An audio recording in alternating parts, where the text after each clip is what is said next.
Seorang pria diduga pelaku penipuan modus bukti transfer palsu jadi amukan pedagang ponsel bekas dan pengunjung mal. Aksi amuk massa itu terjadi di pelataran Palembang Square PS Mall yang berada di Kelurahan Ilir Barat 1 Palembang pada Kamis sekitar pukul 17.00 waktu Indonesia Barat.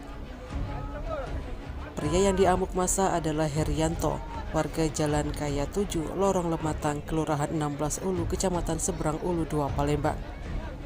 Diduga pelaku itu pertama kali dipergoki oleh pemilik gerai toko ponsel bekas yang tak kunjung menerima transferan dari pelaku. Kata dia, pelaku bukan kali pertama melakukan aksi tersebut, menurut informasi yang dia dapat dari pedagang ponsel tersebut.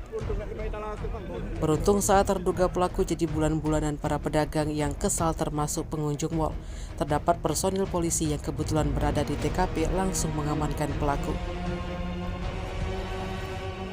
Kronologis singkat dijelaskan, kronologis aksi amuk massa itu bermula saat korban hendak membeli ponsel merek iPhone dengan harga 17 juta.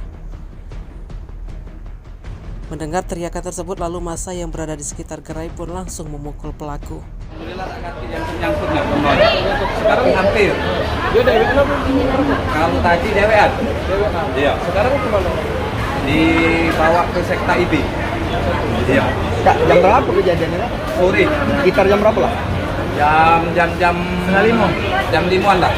Jam 5:30. Entok dak badannya? Perawaknya mak mana Pak uangnya? Kurus, kacamata. Gaya-gayanya. Iya. Cak uang 10 betul, tak tahunya makan takun. Tim Liputan Sumsel Update TV melaporkan.